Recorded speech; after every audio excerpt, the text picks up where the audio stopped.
All right. Thank you, Jennifer. Good evening, everyone.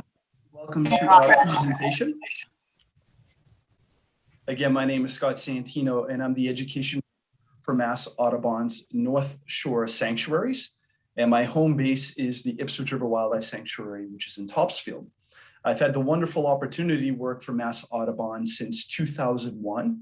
And over that time, I have had the opportunity to teach all various types of audiences, from preschoolers all to adults doing natural history trips and tours.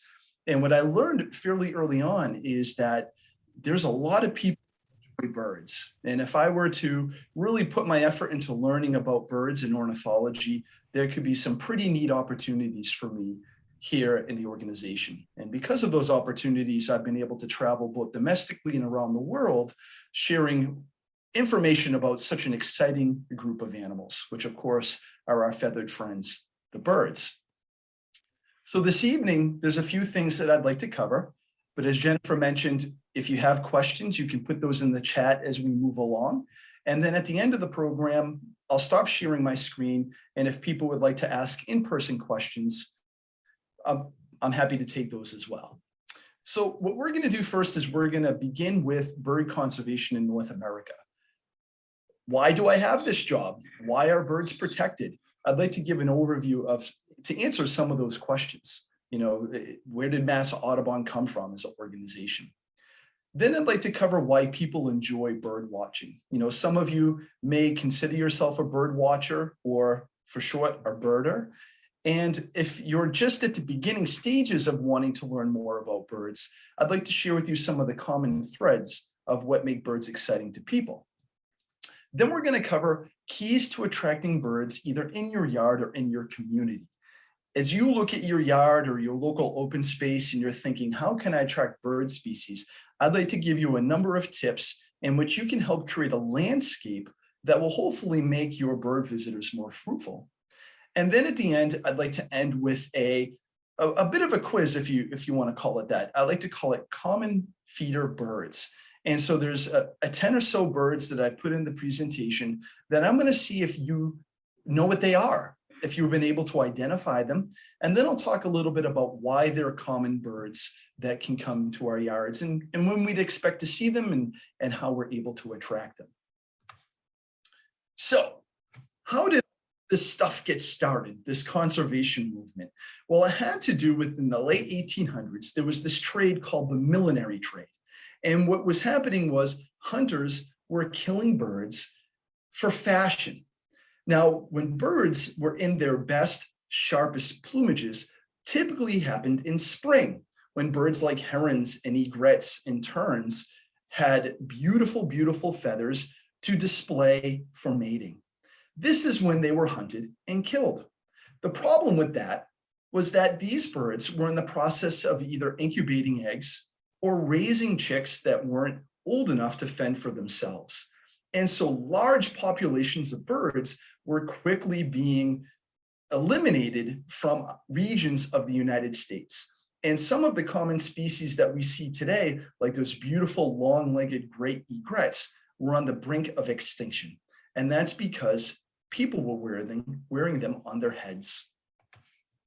So this conservation movement locally started with who I like to call our founding mother. Her name is Harriet Hemingway, and this is a picture of her. She lived in Boston, and in 1896, her and her cousin, Mina Hall, decided that this fashion, this millinery trade, was absolutely horrible, and they had to do something about it.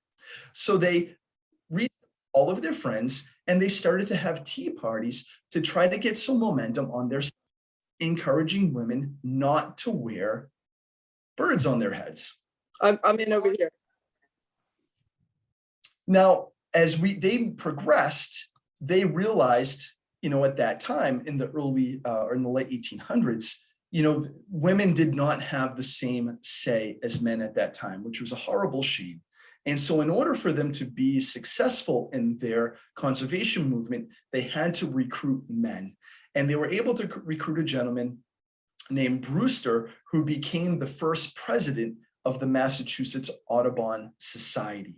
So in 1896, the first North American Audubon Society was created, and it happened right here in the state of Massachusetts, which is pretty neat. From the Migratory Bird Treaty Act of 1918 was created. And so it was because of our founding mothers that birds got federal legal protection that even stands up today.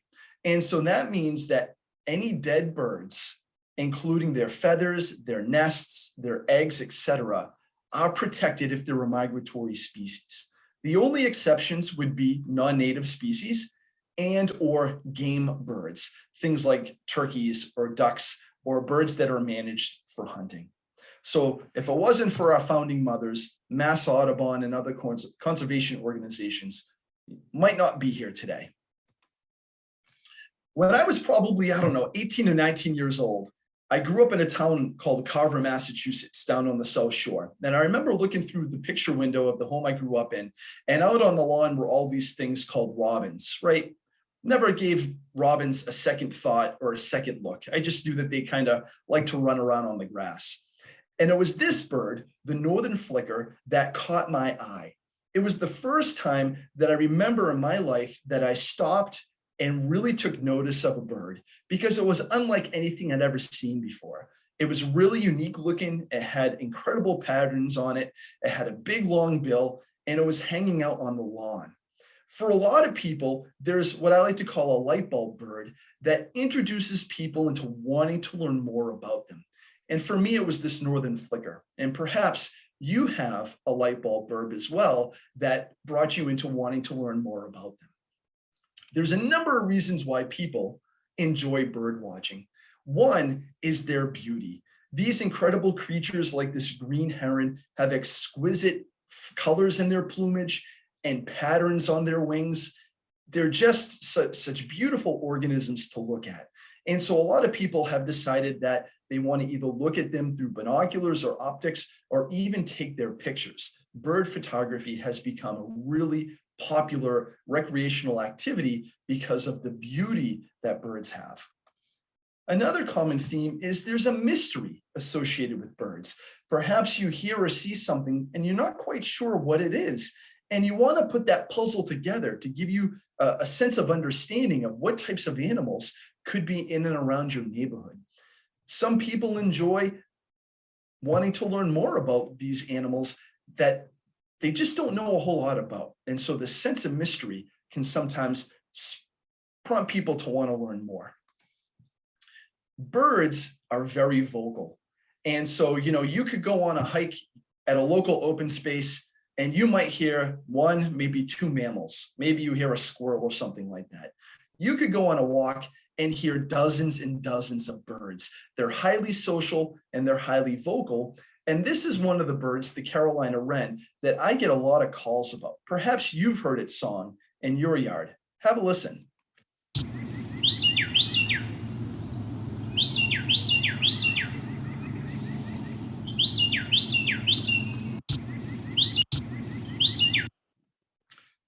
Travel is another reason why a lot of people like to do bird watching. This is a picture I took in February of 2019 in the Galapagos Islands. I had an opportunity to lead a group of Americans down into Ecuador, of course, with local Ecuadorian guides. The Galapagos Islands, you're only allowed to get on them with local guides. And it really is a bucket list place to go if you enjoy wildlife and naturalizing. There are a number of species, not only birds, but reptiles and others that are endemic to the Galapagos Islands.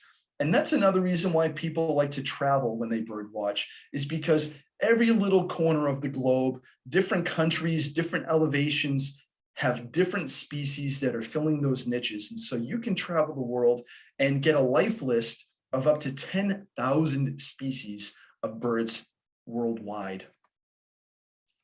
Another reason why people enjoy bird watching is camaraderie. Bird watchers by nature, I think, are very friendly and want to share what it is that they're seeing or they're learning about. This is a picture I took down in Cape Coral, Florida. And this is an endemic species to the United States called the Florida scrub jay. And my friend Bill here happened to put out his hand and look what landed on it, one of the scrub jays.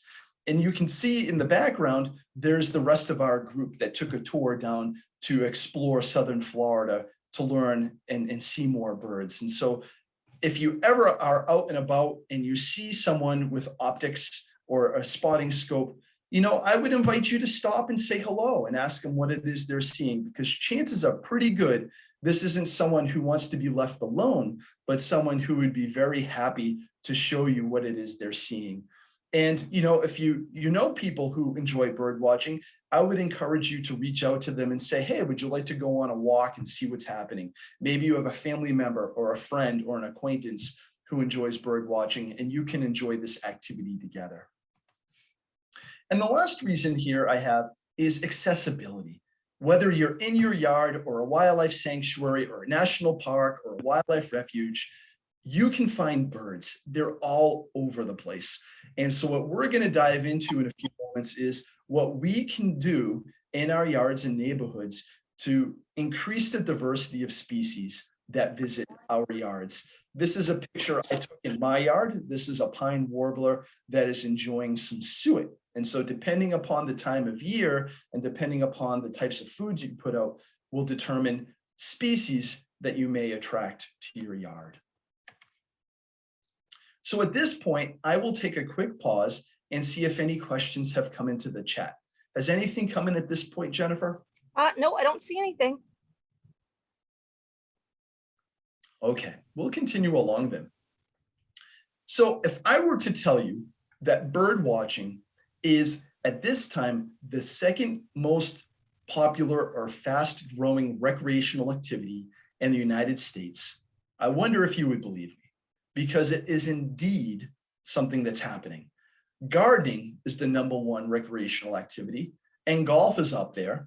Bird watching, believe it or not, has 45 million people in the United States that consider themselves bird watchers. 45 million.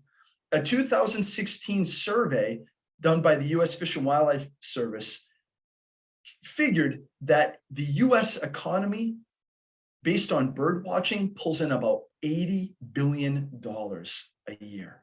Imagine that.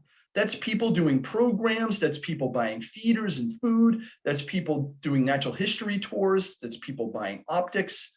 It's a big business and a lot of people are getting into it. It's a great way to go out, get exercise, work your brain, and have fun and enjoying nature while doing all of those things. So the first thing that you need to consider, though, if we're thinking about our yard, is considering habitat. You need to create habitat in your yard. And there are 4 essential pieces of habitat that all living organisms need. One is food. And so we'll go into detail ways in which you can encourage birds by putting food out, like this orange that the Baltimore Oriole is feeding on. The second element of habitat is water. Not everyone includes water in their landscape, but if you have water out there, that is going to enhance the attractiveness to your property. I will say, whether it's food or water, there is maintenance involved. And so we'll talk a little bit about maintenance as well. You don't want to put water in your bird bath and just leave it in there for weeks on end. We need to make sure that mosquitoes aren't laying eggs in it and that birds aren't pooping in it, which they will do. So water is an important element. The other one is shelter. You may have wonderful feeders, and if no birds are visiting your feeders, you need to take a look around your yard and say, well, where are the birds going to feel safe after they grab their treat? Where are they going to go? And so you need to take a look at your yard and think about where are the shrubs and trees and evergreens and so forth, in which these birds will feel safe in order to get their food and go back to and enjoy their treat. They need shelter. And then the final piece is space, right? You could have a 3x3 spot in your yard and stack food on top of water, right? And put a little shrub beside it, but that isn't gonna attract birds to your yard. You do need to have some space. And so It doesn't have to be a 3-acre property, but if you have a yard that has quarter, half acre, some space to put some of these elements out, you're going to have more success in attracting birds to your yard. Some of what I would call the more advanced elements into creating habitat include plants, snags, which I'll explain, and bird boxes. What do I mean by plants? Well, I'm someone that really advocates native plants, native organic plants. If you're a green thumb and you enjoy planting your perennials each spring, what I would invite you to do is research what are native perennials. The more animals, including pollinators and other animals that need host plants like butterflies and moths, those plants are going to have insects on them. And who eats insects? Well, of course, the birds do. So the more native plants you have, you're going to encourage more birds to your yard. And you're also going to have many other benefits. You're not going to have to water your plants as often as you would an ornamental non-native plant. You're not going to have to maintain them as often and perhaps have to use pesticides and things like that. So when you're thinking about your perennials next spring, consider buying native plants. The one caveat there is they need to be organic. What a lot of nurseries will do, and especially the box stores, is they will sell native plants that are treated with pesticides. And the pesticide that's most often used is something called a neonicotinoid. For short, it's called neonics. And this is a systemic pesticide that's put on the seed. And as the plant germinates and grows, that pesticide's in the stem, it's in the leaves, it's in the flower, it's even in the pollen and the nectar. And we think to a large extent, we're losing a number of our pollinators because of this nicotine-based pesticide. Snags. If you haven't heard that term before, they are standing dead trees. Of course, if you have a dead tree and it's looming over your house or your driveway, that's something you would need to take down. That's a safety issue. But if you have trees in your yard or your neighborhood that aren't going to harm anyone or anything, a dead standing tree can provide a lot of value to wildlife in your yard. Woodpeckers will search for food and make cavities in there. And when they drill the holes in those trees, then birds like chickadees and bluebirds and titmice and nuthatches can use those nest cavities, because those birds I just mentioned, they don't have the tools to make nest cavities. They don't have the long, sharp bill. So snags can be very important.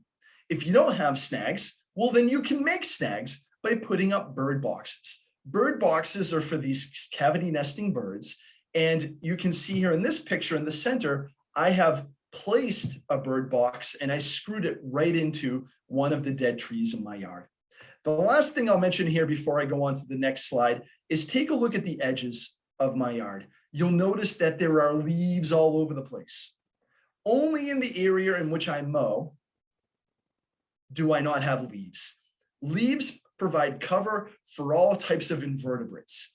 And so if you can have an area in which you have a leaf cover for your plants, you're likely to have more birds as well. Things like robins kicking around in the leaf litter, looking for those invertebrate prey.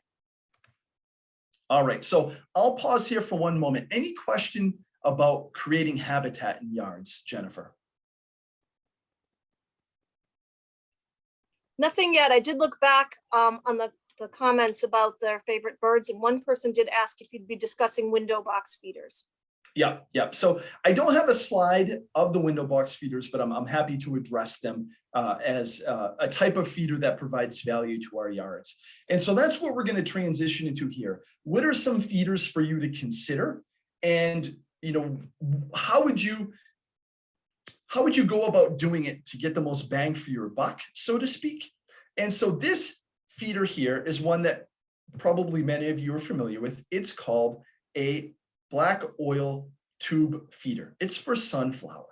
And in many occasions, I've seen people put a mixed seed in a tube feeder like this. Well, a lot of the birds that visit our feeders, they want the high protein black oil sunflower. And so what birds like chickadees will do is they'll grab the cracked corn, spit it on the ground. They'll grab the millet, spit it on the ground, and then they'll grab their sunflower seed and fly off. And so if you want to minimize the seed that's falling down on your ground for things like potential rodents to come in or non-desirable birds like pigeons or house sparrows, you're going to want to have a tube feeder that is specifically for black oil sunflower. If you don't like the mess that the black oil sunflower husks make, you can buy shelled sunflower seeds, which can be really helpful as well. There's another tube feeder that looks a lot like what you would put mixed or sunflower seed in, and it's a feeder for something that's called Niger Thistle. And these tube feeders have much smaller holes. And so it's important to make sure you're putting the right seed in the right feeder. If you put sunflower seed in this feeder where the pine siskins are feeding, then the birds wouldn't be able to get the big seeds out of the. If you put Niger Thistle in this tube feeder here that's for black oil sunflower, it would just fall right on the ground. The seeds are too small and it would flow out. So make sure that when you go in and if you're upgrading or buying new feeders, make sure you know which feeders are suited for which types of seed. If you do know thistle, the plant that can be really spiky and kind of invasive, this is not the same plant, this Niger Thistle. So if you put Niger Thistle seed into feeders in your yard, you're not going to have that prickly plant all over your yard. That is a question that I've had before. Oh, and by the way, if you love those beautiful, stunning yellow American goldfinches, this is the feeder that would attract them as well. They like that Niger Thistle.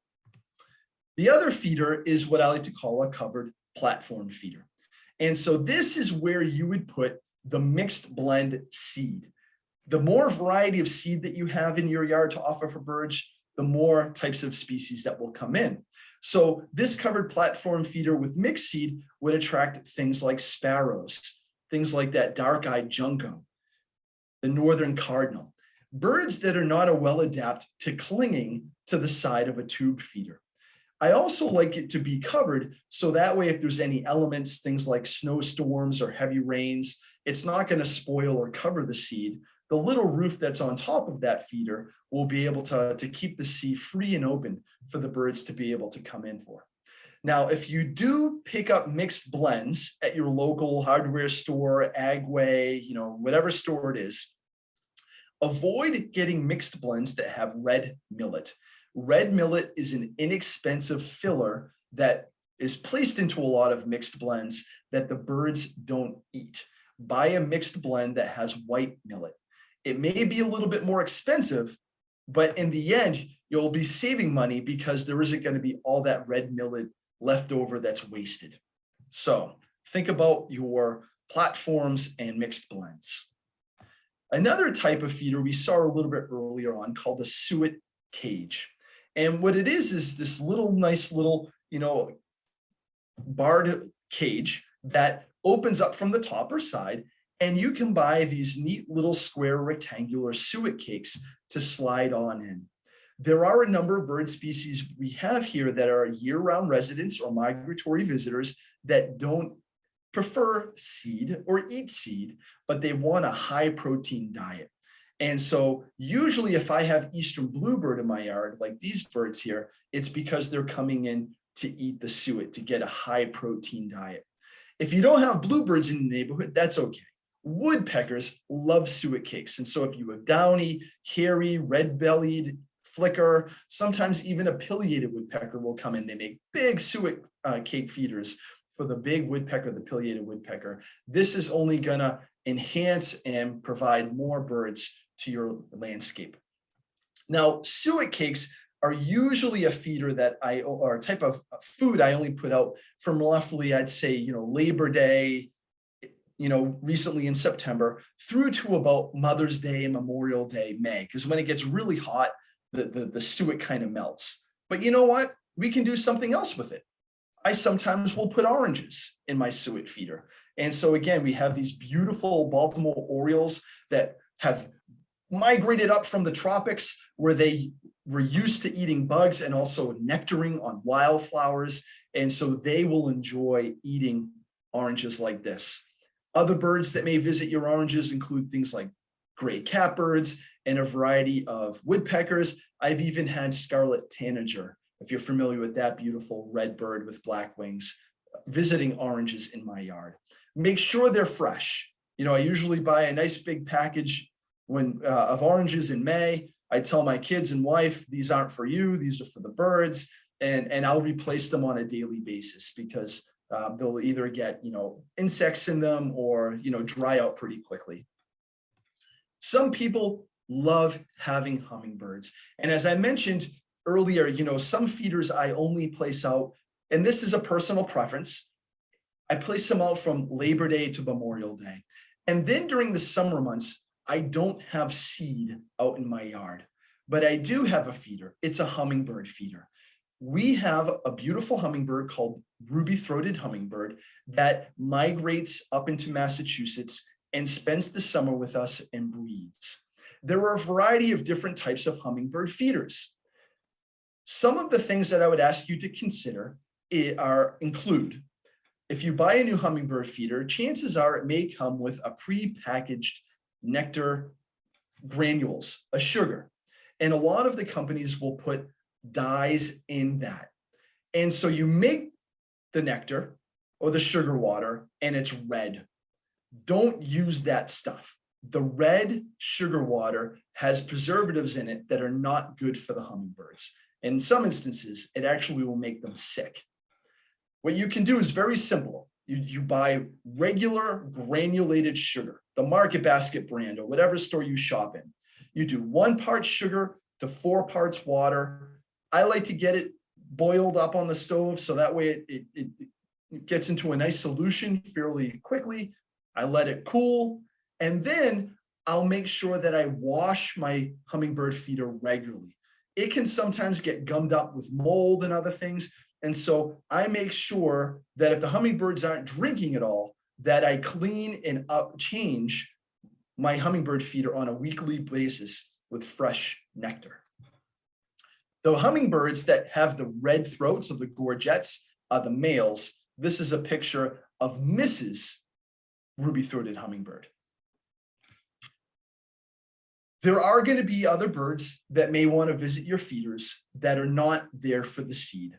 There are a couple of hawks that we call accipiter hawks, which are hawks that are well adapted for chasing and catching and eating birds. One of which is this picture I took at Salisbury Beach State Reservation called a Cooper's hawk.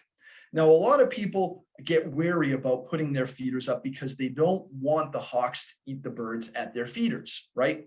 And that's understandable. Cornell Lab of Ornithology is such a wealth of knowledge when it comes to birds and citizen science work of people providing information to Cornell about what they're seeing in their yard. And one of the things that Cornell has put out there based on their research is that because a lot of birds come to our feeding stations and there's a lot of activity, that oftentimes Cooper's hawks and sharp-shinned hawks, the other accipiter hawk, are less successful at catching birds at our feeding stations because there's more eyes and there's more vocalization.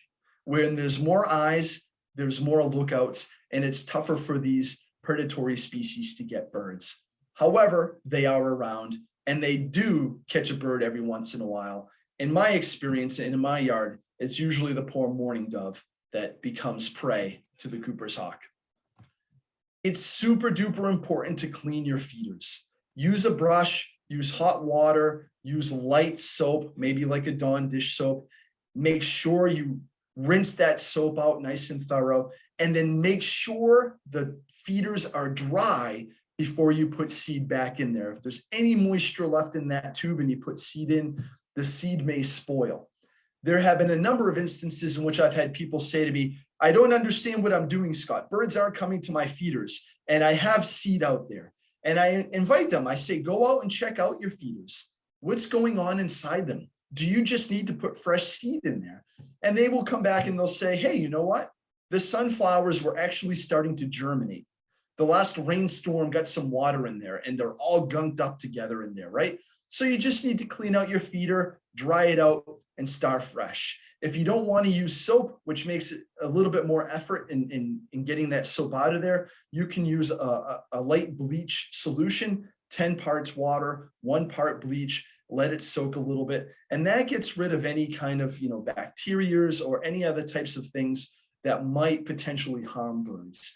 There are some things, including a type of bird conjunctivitis, various other things that could potentially make birds sick.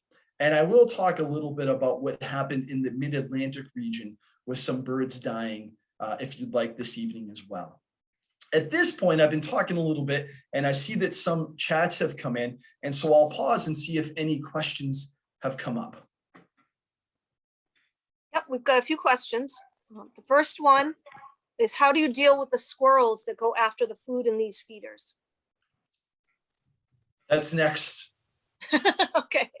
Okay. All right. The next question was, would feeding woodpeckers cause a problem with them to be pecking at your home instead of a tree? So it could, however, that's uncommon. Part of what I tell folks is, if woodpeckers are making holes in your siding, as tough as that is to accept, they may be telling you that something's going on in your home. And so, there could be pests involved, which no one wants to hear about their home. The other thing that happens is that woodpeckers don't sing songs. Earlier on, I played the song, that tea kettle, tea kettle, tea kettle song of the Carolina wren. In order for woodpeckers to stake out their territories or attract mates, they drum. And so if you have siding on your house or a gutter or, something, metal that's around your chimney, something that resonates and makes a lot of noise, you may have woodpeckers drumming on your house as a form of advertisement. And that only happens for a very short time. The best thing to do is, you could put little streamers out over the area in which they're coming to. Any kind of movement or distraction to cover up that area will discourage the woodpecker, and hopefully they'll move on. Okay, the next question was, I have a terrible time with yellow jackets in my hummingbird feeder. Do you know of any style feeder that will keep them away? So there are yellow jackets, it's helpful to understand a little bit about their life cycle. And so right now, as we're approaching, mid-September, a lot of our communal wasps that have large nests like yellow jackets, the queen is no longer laying eggs, which means they no longer have missions of collecting food and feeding the young. They're basically wasps that are just living out the rest of their lives until it gets too cold and they expire. And so we see them in areas in which we hadn't seen them in typically, and it could be, at our feeders. I would say experimentation is probably the best thing. And then also keeping that feeder clean. I would suspect that if you're taking your hummingbird feeder in on a weekly basis and giving it a good, rinse and wipe down, and then adding new nectar to it, that any of that external sweetness that might be on the outside of the feeder could help. I will add that those yellow jackets, they're not bothering the hummingbirds. The hummingbirds will be fine. They'll go in and they'll share that sugar water, but it may not be a welcomed visitor close to your yard.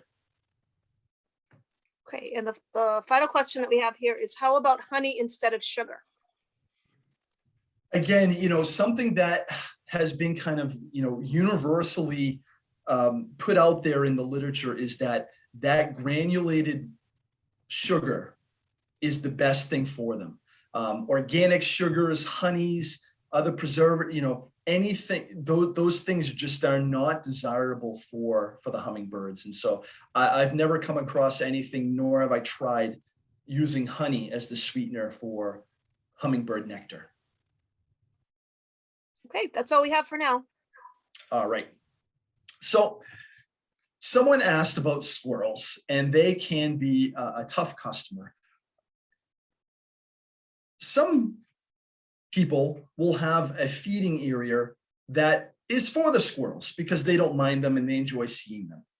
If you would prefer not to feed the squirrels, I have some recommendations, but it could take a little more of an investment in buying materials so the squirrels aren't on your feeders.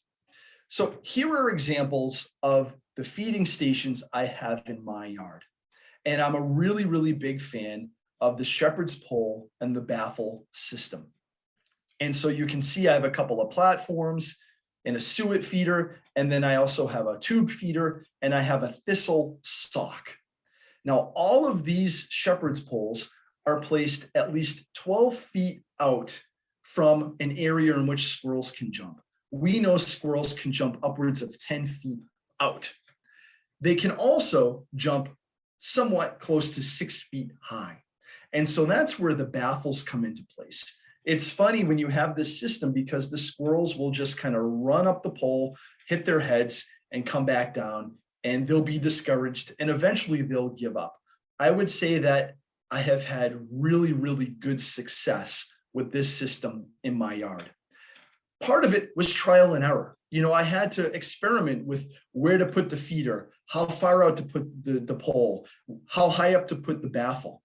And what works now, you know, in September may not work, say, in January or February, because if we get a couple of feet of snow, that means those squirrels are now 2 feet higher and they might be able to jump up and over your baffle. So sometimes in the winter months, I need to adjust the height of my baffle in order to discourage them.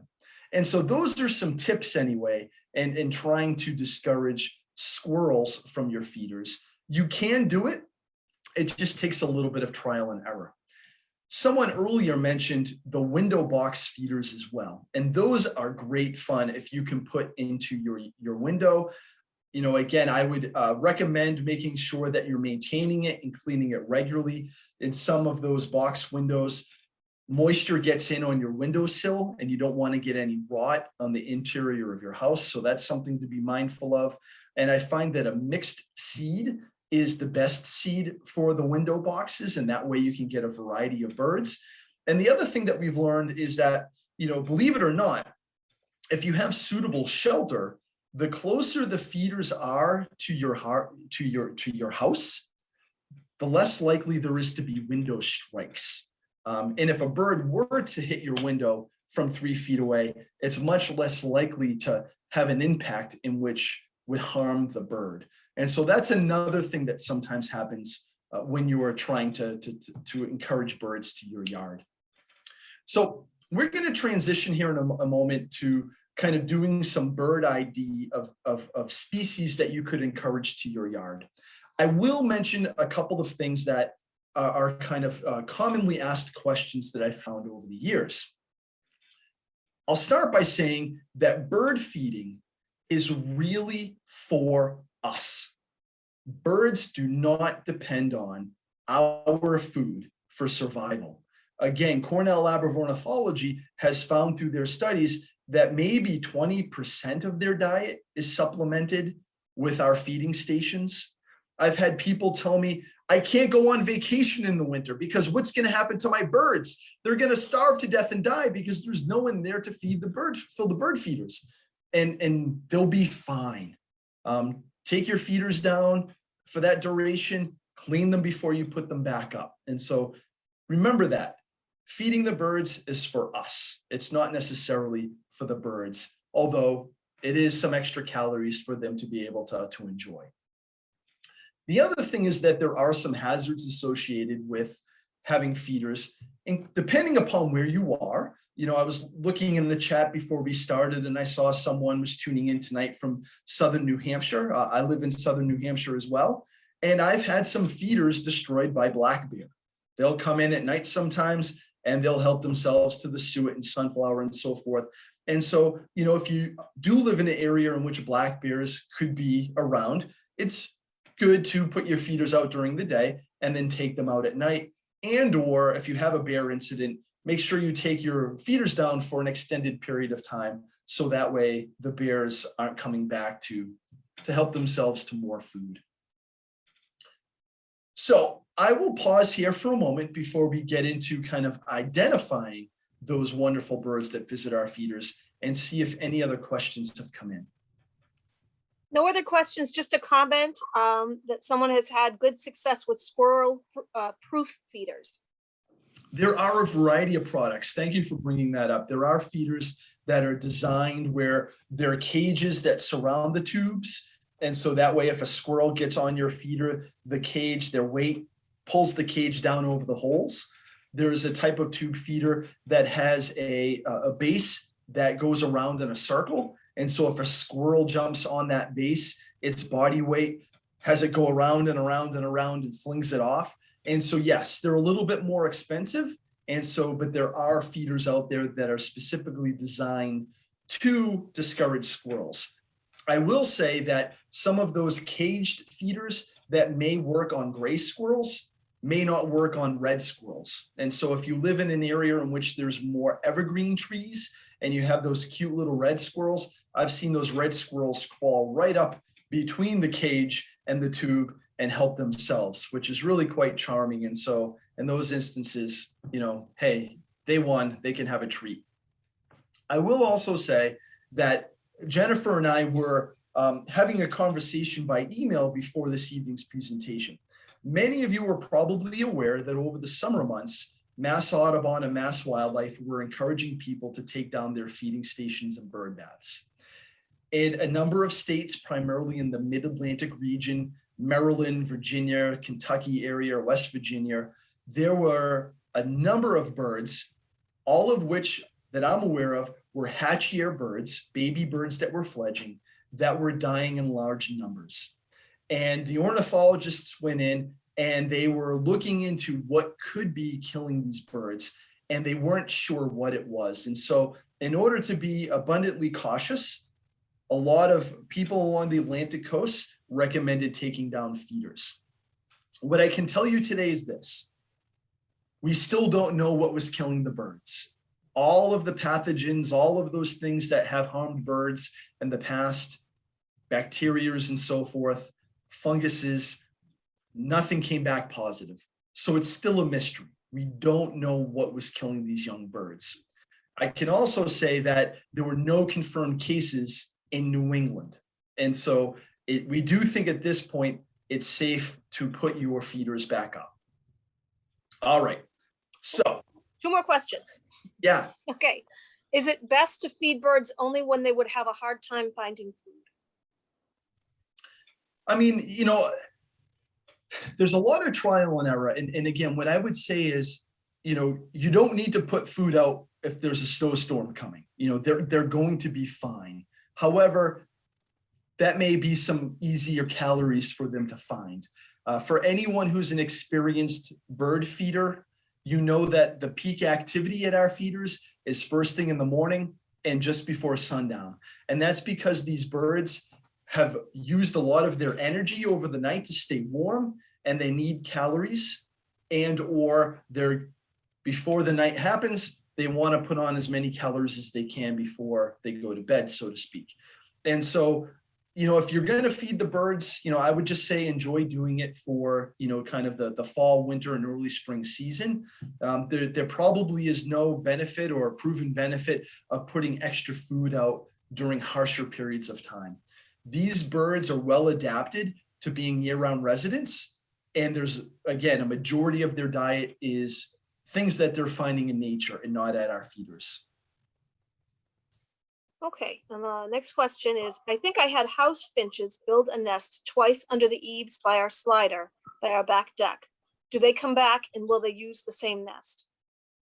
So they won't use the same nest. You know, part of the courtship process is the nest building piece. And so if the area in which they used is a desired area by them and you enjoyed having them there, at the end of the breeding season, I will remove the nests. And then that way, next spring, when they're ready to nest again, they'll come back and they'll start the process all over again.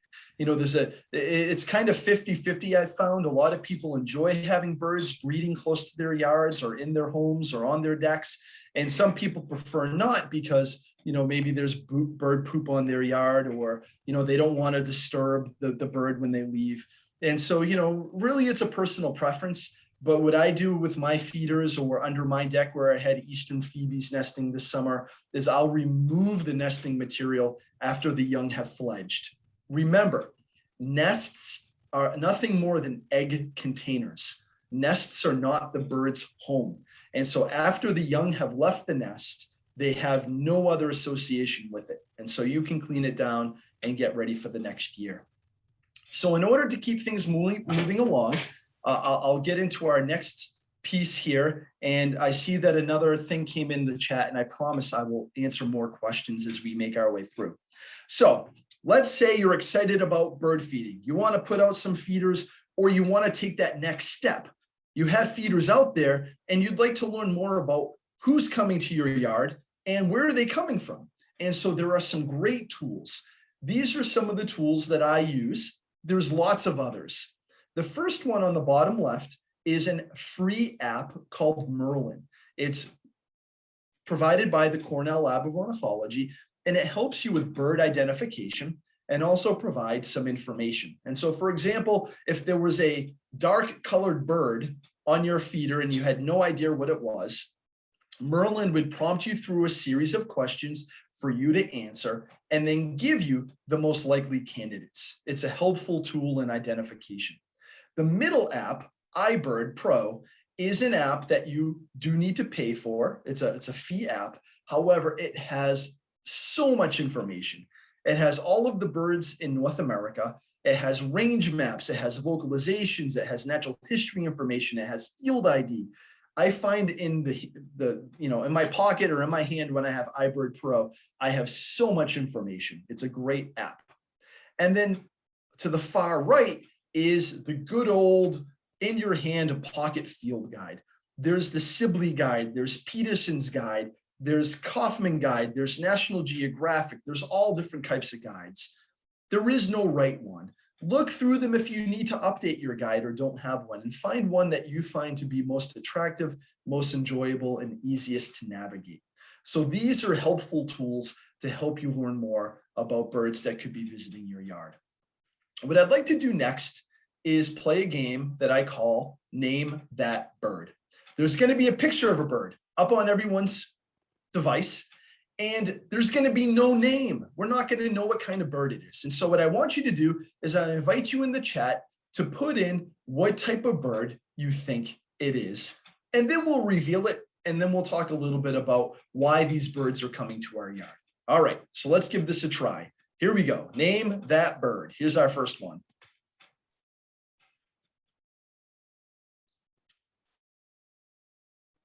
And if you're playing at home, you could tell a loved one or someone nearby what type of bird you think it is as well, if you don't want to put it into the chat. All right, I see some chats coming in. And this is the black cap chickadee. This is our Massachusetts state bird. This is a bird that is a year-round resident. Whether it's January, June, or September, they're going to be in and around our yards. This is a bird that has a bill that's kind of like a Swiss Army knife. They can eat all different types of food. They eat insects, they eat seeds, they eat suet, they eat all kinds of stuff, berries.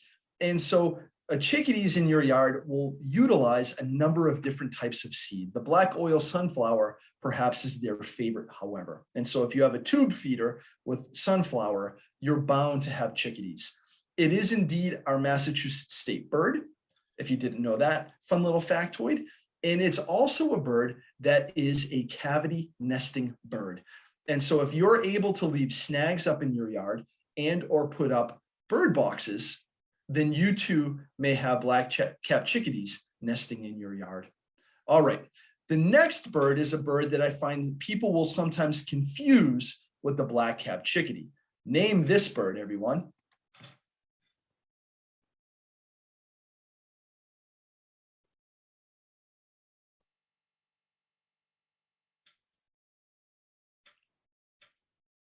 All right, I see the chats coming in. When I used to lead family programs, a young boy, probably about 8, said to me, "I know that bird. That's an Eastern Mohawk because of the black on the head." And I kind of laughed to myself, this little boy may not know its common name, but he definitely knows some of the characteristics. And so knowing the name of the bird doesn't necessarily mean you know that bird. This is a bird called a white-breasted nuthatch. A lot of birds have a characteristic associated with their name, whether it be the black cap of the chickadee or the white breast of the nuthatch. This is another year-round resident that lives here in Massachusetts 12 months a year. It too has a pretty unique bill that is suited for eating lots of different types of food. This bird has a unique behavioral characteristic or habit in which it will walk headfirst down the trunks of trees, which is pretty unique. So if you're looking out your window from your kitchen, let's say, and you see a bird walking headfirst down a tree trunk, and it just looks like a little dark blur, you can almost certainly say that's a white-breasted nuthatch, just based on its behavior. They too will utilize a number of different seeds. This is a bird that will come to tube feeders, platform feeders, and suet feeders. And so it's always a really neat bird to see. And it too is a secondary cavity nester. If you have bird boxes or tree holes in your yard and dead trees, you may have white-breasted nuthatches nesting as well. All right, here's our next bird to name. And no, this is not two different species. This is the same bird. However, we have here something that we call sexual dimorphism, meaning the boy and the girl do not look the same. What is this beautiful bird? All right, I see the chat messages coming in. This is a northern cardinal. And the bird on the right is indeed a male northern cardinal with his beautiful red plumage. The female on the left has more of a drab exterior, kind of a tan brown color. And so why is that? Why is it that we have a number of bird species in which the male birds are vibrant and beautiful, and the females are a little drabber and more cryptic? Well, that has to do, and you may already know this, it has to do with their breeding cycles. The females are the ones that lay the eggs, of course. They're usually the ones that do all of, or the majority of, the incubation of the eggs. And then they do all of, or a majority of, the brooding of the young. That means that they're keeping the young warm before they grow their natal down or exterior feathers. So it is a good idea, if you're a bird, to be cryptically colored if you're going to be sitting on a nest. You want to be camouflaged. You will notice, though, that even though the male and female have different feather coats, look at those bills. They have big cone-shaped bills that are orange. I like to think that Mrs. Mrs. Northern Cardinal puts on her orange lipstick each morning. All right, here's our next bird. What is this unique looking species? This is one of those birds that even from a distance, looking up at its silhouette and not seeing any color, just the shape of the little head, the plump body, and the long pointed tail, a lot of people know that this is a mourning dove. And the mourning dove is spelled, or its name is spelled mourning, M-O-U-R-N, because of its mournful coo. When this bird sings, the ornithologist who named it thought that it sounded sad. If you think you hear owls by day, you may also be hearing the mourning dove. Because of its low song, a lot of people associate the mourning dove song with that of an owl hooting. This is a bird that does not do well on tube feeders. This is a bird that's most comfortable feeding on the ground. And you may not want to just spread seed on your ground. And that's why the platform feeders are great for mourning doves. It's a large surface area for them to be able to come in and land and be able to comfortably help themselves to some mixed seed. All right, here's our next bird. Do you know what it is?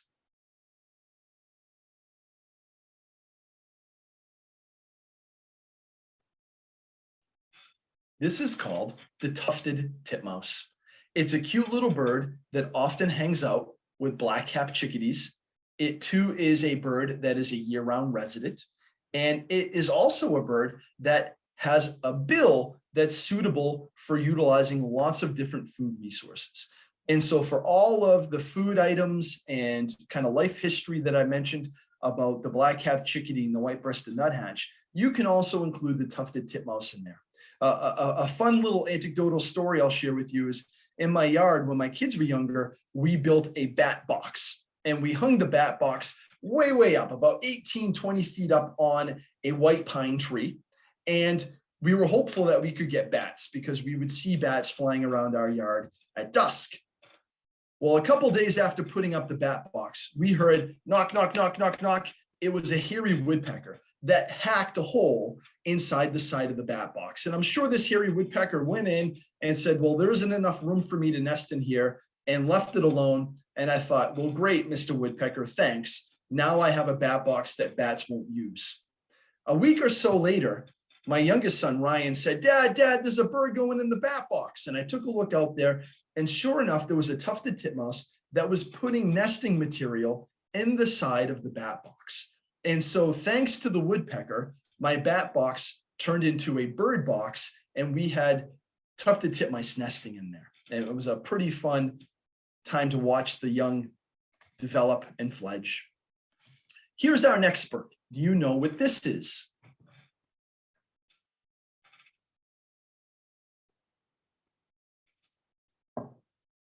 All right, this is a bird that a lot of people sometimes prefer not have at their feeders. It's called the blue jay. Blue jays, I think, are amazing birds.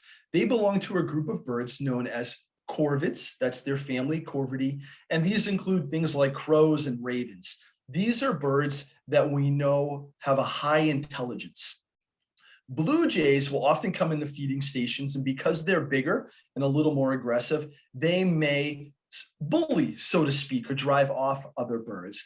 But what I find is that the blue jays will come in, they'll get their fill, and they'll move on, and then the other birds can come back in. I've never thought to myself, you darn blue jay, I wish you weren't coming around, because they are really unique animals to see and also watch and also listen to. They have a wide variety of vocalizations that they make.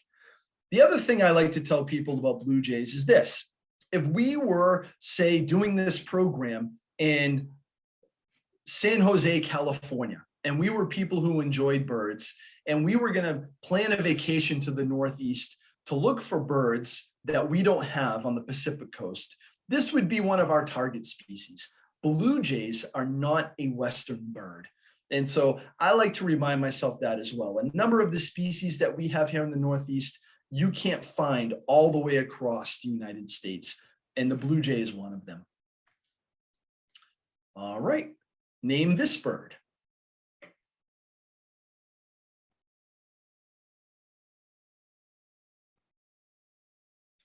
You can see from the picture that this bird is on the side of a tree trunk, which is a pretty good clue. And you can see that it has a long chiseled-like pointed bill. And this is our most common local woodpecker. It's called the Downy Woodpecker.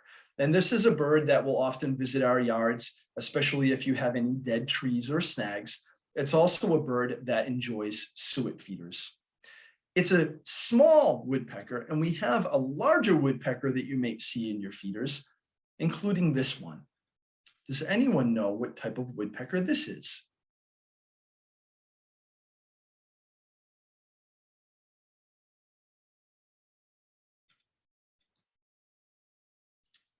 This is called the red-bellied woodpecker.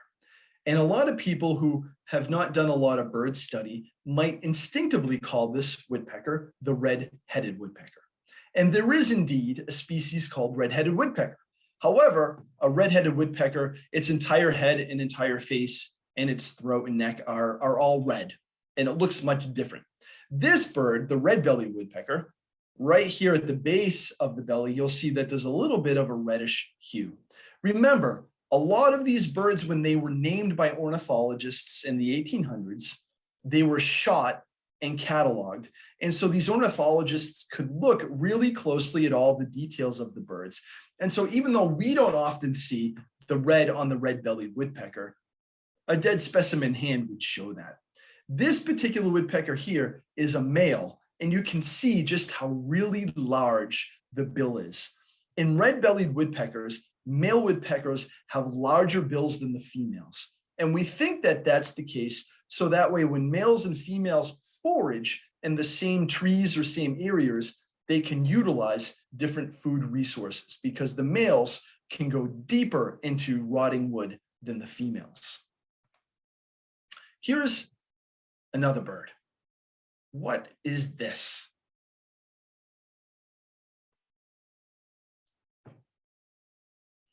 This is kind of the classic sparrow. It's called a house sparrow, and it is a non-native species. This is a bird that was introduced to the United States and has since become pretty invasive. This is a bird that also likes to use the nest cavities and oftentimes will outcompete and drive out native nesting birds. And so if you have house sparrows in and around your yard, this is a bird that I know that I try to discourage from coming into my yard. I don't let it use my bird boxes, and I try not to allow it to use my feeders. Depending upon where you are, that can be a tall task. They are undoubtedly handsome. This is the male, and he is a sharp looking sparrow. All right, I think we have one more bird here to cover, to take a look at. And so here's an example of what this bird looks like in the winter months. A lot of times I have people tell me that they don't know where their birds went, but this is what the same species will look like in spring. Does anyone know what bird this is? And again, this is a spring male, and this is a winter female. Name that species. If you said American goldfinch, you are correct. This is another year-round resident, and it does something that all birds do, which is molt their feathers. Birds change, when a bird feather's fully grown, all the maintenance is exterior. And so over a period of time, the feathers degrade and they need to replace them. And some birds do it strategically to change their appearance. And so during the summer months, the beautiful American goldfinches want to be bright and vibrant. And during the winter months, they want to be inconspicuous. They want to be less vibrant. And so I have had people say to me, I don't know where my goldfinches went. They left me. And I say, take a closer look. Look for kind of these drab, olive colored birds with black wings and white wing bars. And if you see those, your goldfinches are there. They just look a little bit different. All right. So what can we do? There's a lot of things we can do. I gave you examples of how to support bird populations, including, ways in which you can make your yard into habitat. If you are a gardener, as we come into the fall and your perennials start to die off as we get into October and November, one of the things that I used to do was I would clean my gardens out when I rake the leaves. And now what I do in my garden beds is I leave all the old perennials up for the entire winter. Why would I do that? Well, because all of those pretty flowers that were pollinated turn into seeds, and the birds will come in and eat the seeds of the cone flowers and the bee balm and the Joe Pye weed and the phlox and any of the other types of perennials that you planted in your yard. And then I also will leave leaves in the bed of the garden as well. So that way, if there's any invertebrates like butterflies or moths that are pupated in there, that leaf cover gives them a little bit of cover for the winter months. And so that's another thing you can do if in stewarding your yard. Leave your garden beds alone. There's also some community science projects. Cornell does this wonderful thing called Project Feeder Watch. Look into it. You can provide information to Cornell about what you're seeing in your yard. What types of species are you seeing? When are you seeing them? How many of them are you seeing? All of that is important data and taking a look at population trends and ranges. If we were doing this program 50 years ago, the Cardinal, the Tufted Titmouse, the Carolina Wren, the Redbellied Woodpecker, these would not have been common species that I would have put in here. These are species whose ranges are extending north And we think that it's happening mainly because of climate change, because our winters are less harsh, because some of the forest and or plant compositions are changing as our climate changes. And so birds can be a really good indicator as other types of organisms and what's happening in our environment, including climate change. Well, gang, I've been at this for an hour, believe it or not. I hope you found this information interesting. I hope you found my presentation engaging. And what I'd like to do is now take an opportunity to stop sharing the screen and answer any questions you may have. I can't guarantee that I'll know the answer, but maybe I can make something up that's pretty convincing. All right, so. Just one more that I saw. Do robins stay around in the winter months or do they migrate? That's a fantastic question. You know, robins are not your classic feeder bird, right? So here's what's going on with our robins. Robins you can find in Massachusetts 12 months a year. However, what we're seeing is we're seeing two different populations of robins. Our, quote, robins, which spend the spring and summer and nest with us, they are indeed migratory. And those robins will do a shift where they usually make their way down into southern New England, into the mid-Atlantic region.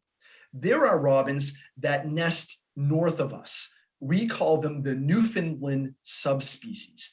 These are robins that nest up in the Canadian provinces. They're the ones that migrate down to us. So there's kind of a shift in their range. And so we have robins 12 months a year, but the robin that you see in July is not the same robin that you're seeing in January. Okay, and one other, will hummingbirds come to a window feeder? Yeah, absolutely. You know, and that can be very helpful. I know that, you know, my hummingbird feeder I have right on the edge of my deck, right outside my window. And that's for, again, my own benefit. So I can see the hummingbirds and keep track of them.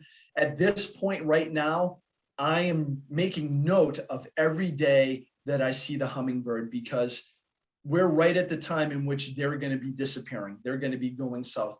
These are birds that are neotropic migrants, meaning that they're going to be flying down into the Caribbean and Central and South America. And we won't see them again until next late April or early May.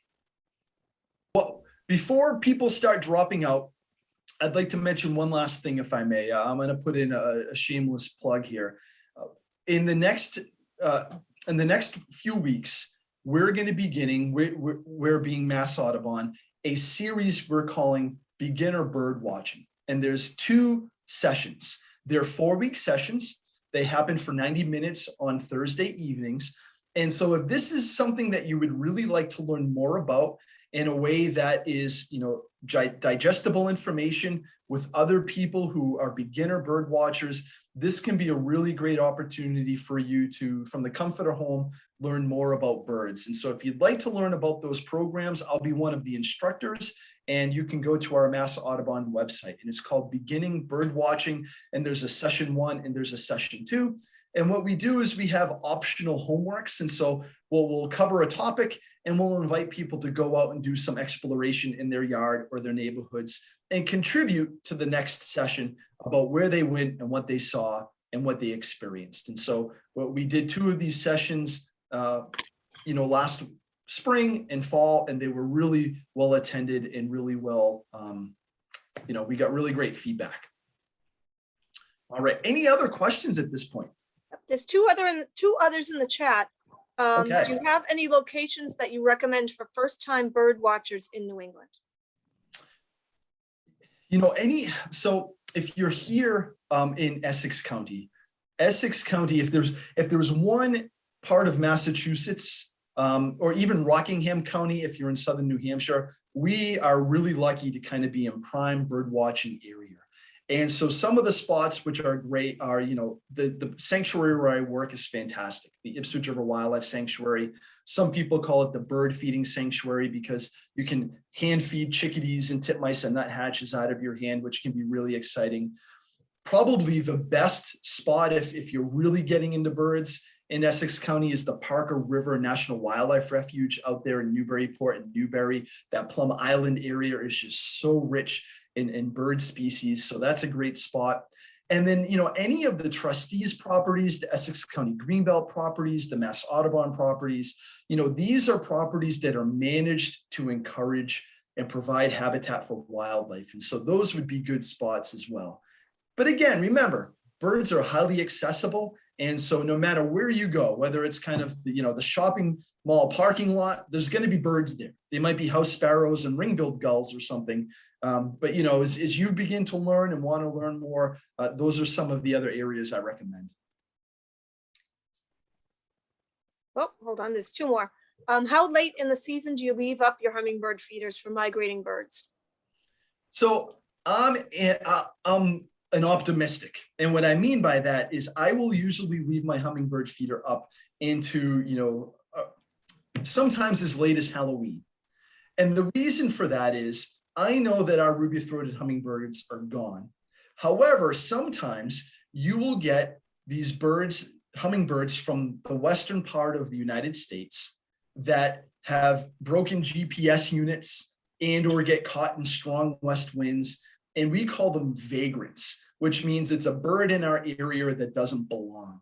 And it's wild. Every year in New England, one of these vagrant hummingbirds pops up, whether it's an Anna's hummingbird or a calliope hummingbird or a rufous hummingbird, birds that you would see in Arizona and California. I've never had one show up, but someday it might happen. And so I leave them up a little bit later. But certainly for our hummingbirds, the ruby-throated hummingbirds, you're probably good to close up shop and clean your bird feeder, come Columbus Day. Okay, and one last one that I see here is, it's 3 parts. What bird feeders will feed at a window feeder? What types of feed are appropriate? And what about the configuration of the feeder? I'm not sure I'll be able to give a satisfactory answer to that. There are a variety of different window feeding styles. There are feeders in which you would attach to your window with suction cups. There are platform feeders that you set right inside the sill of your home. And it's almost as if the birds are coming into your house when they come into the feeder. So there are a variety of different types of feeders. For most of them, they're large and flat, which would provide an opportunity for mixed seed.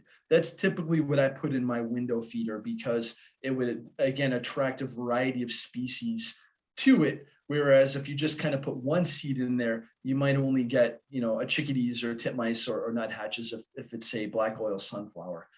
I would invite you to check out, like a Birdwatcher's Supply.